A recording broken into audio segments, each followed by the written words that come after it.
Good afternoon everyone. Welcome to my channel, Lucita Diaries. So sa wala pa nakakilala sa akin, no, ako ay isang senior citizen, taga Kawayan Masbate, naatakaron sa baybayon sa Kawayan. So mauni ang hunasan, ang tawag namin dito ay hunasan, dalampasigan. Tama ba ako sa Tagalog? So dito kami guys, nangunguha ng mga shells, mga crabs, at mga na iba't ibang halamang dagat, ang ganon. So nakakuha din kami minsan dito ng mga oyster. So magdadala lang kami ng mga dadala lang kami ng itak, tapos anuhin namin sa itak, tapos makakuha na kami ng ng mga oyster na maliliit. Masarap siya kasi maliliit, hindi siya kainin. So magdala kami ng suka, magbaon kami ng mga kaning lamig, tapos kakain kami dito sa tabi ng ng dagat. So ito ang lawak. So nandoon yung aming nandoon yung barko, shipping, nandyan yung pantala namin sa Mahayahay. So ito yung napakalawak na namin, yung tawag doon, dalampasigan bang tawag doon. Maganda na ngayon kasi mayroon na siyang mga seawall, no, sa noong panahon nung nandito pa ako, nung ako'y elementary pa, kasi dito ako lumaki, wala pa yung mga seawall na yan. Ayan, wala pa yung mga seawall na yan. Kumbaga diretso na ang dagat sa mga buhangin. So ngayon nag-level up na ang Kawayan Masbate, marami na siyang seawall. Tapos yung taytayan namin, ayan, nakita nyo yung taytayan. Ang tawag namin dyan taytayan, tulay. Pag mag-high tide, ito puno to sa dagat, itong puno to sa dagat. So nagsuswimming kami dyan, tumatalon kami dyan sa taytayan na yan. Ayan yung taytayan na yan. O yan, o yan yung taytayan, tumatalon kami dyan. Kaya natuto akong lumangoy dahil dyan sa taytayan na yan. Lalo na pag ganitong panahon, yung Holy Week, kasi every Saturday talaga ang mga tao dito sa probinsya, dito sa Kawayan Masbate, talagang nagsiswimming kasi nagsiselebrate nga ng Holy Week.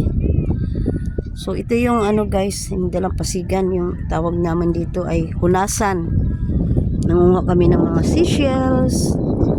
Tapos yun nga, ulitin ko naman sasabihin, nagbabaon kami ng kanin lamig, tapos mangunguha kami ng mga oyster dito sa mga bato, dala lang kami ng mga itak.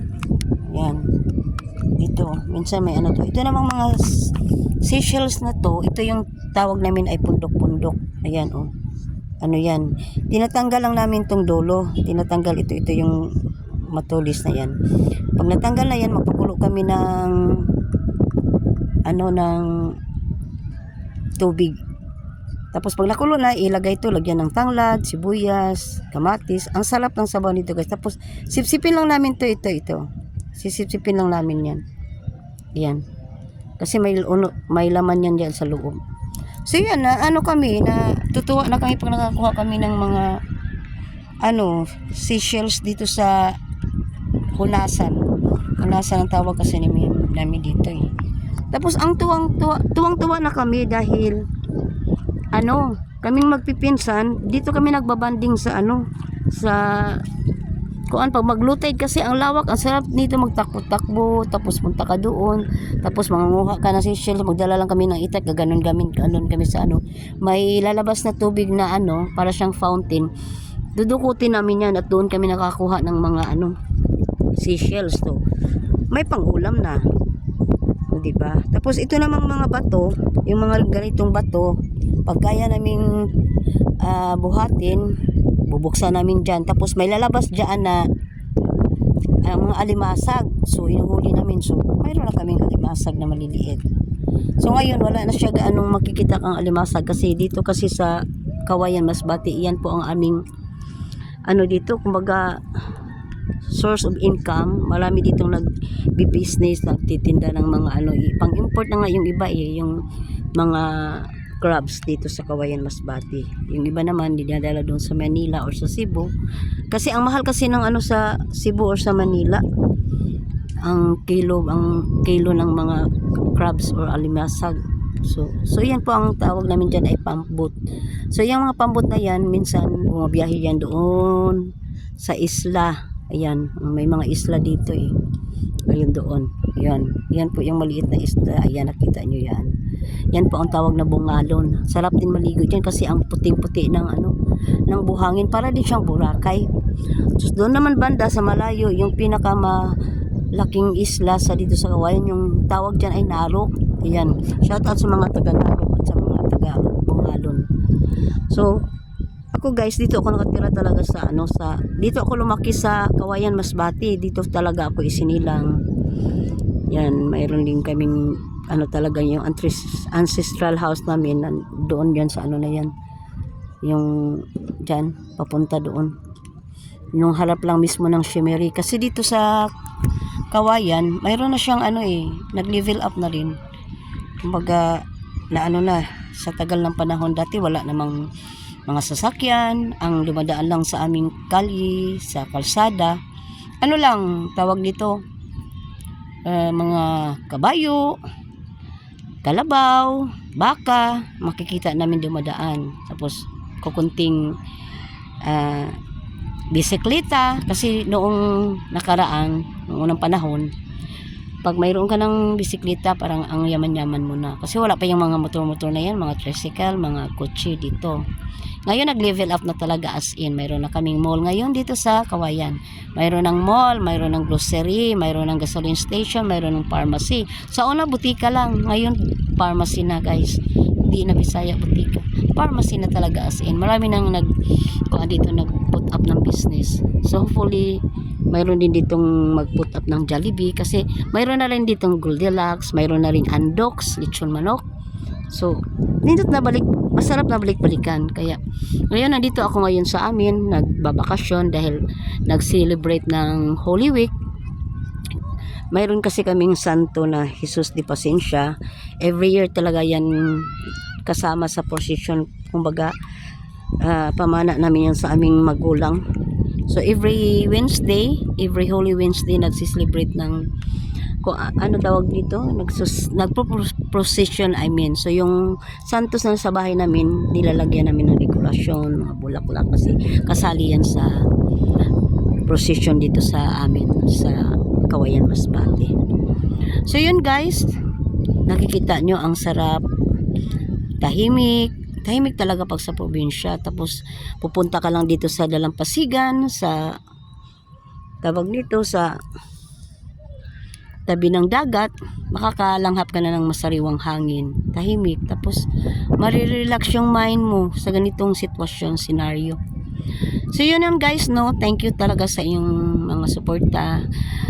Ako nga pala si Lucita Cuyos, Lucita Diaries po yung aking name ng aking channel. Ako po isang senior citizen. Medyo na-stop ako sa aking YouTube kasi mga ilang buwan dahil nagkaroon lang ng problema sa YouTube. So ngayon medyo okay na ako. Hindi naman sa problema sa aking pagka-monetize. Kumbaga mayroon lang tayong isang hindi pagkaunawan sa mga kaibigan. So yun, sa kasamahan sa YouTube. So yun guys, tingnan nyo lang mabuti ang paligid. Ang sarap magtambay dito. Ayan, pag mag high tide, itong mga na yan, puno to sa dagat hanggang doon yan, doon. So yung Taytayan na yan, puno yan, halos maabot yang na yan, halos maabot ng tubig yan ng pag mag high tide. Diyan kami tumatalon, diyan kami nagtatampisaw pag high tide. Tatalon-talon kami dyan, lalo na pag Saturday, after ng Friday, Holy Friday. Maraming naliligo dyan ng sa dagat. Ewan ko lang ngayon kung mayroon pa bang allow para pa ba na magtalon-talon dyan sa Taytayan. Dati dyan kami tumatalon. Dyan kami tumatalon sa Taytayan na yan. Dyan ako natutong lumangoy. Kaya, syempre paglaking probinsya, kailangan tayong marunong lumangoy talaga. So yun na guys. Diba? Thank you talaga for watching.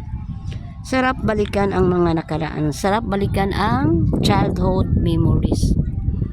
So yan, basta Kawayan, Angayan. Ayan. Ayan, mabubuhay ka talaga sa probinsya pag masipag ka lang, pag madiskarte ka. Lalo na ngayon, sa panahon ngayon, kailangan masipag ka, madiskarte. Sa mahal ng bilihin, grabe na talaga ngayon ang buhay. Mahirap na. So yun guys, and thank you for watching and bye bye guys. Salamat sa inyong mga suporta, lalong lalo na sa aking mga loyal na followers, subscriber I mean. Ayan, salamat. Anyways, mayroon pala akong Facebook, Lucita Coyos Lotcoy. Sa akin namang YouTube ay Lucita Diaries. Sa akin namang TikTok, Lucita Diaries din. So yun guys, thank you and have a good day. Bye bye, thank you for watching. Bye guys.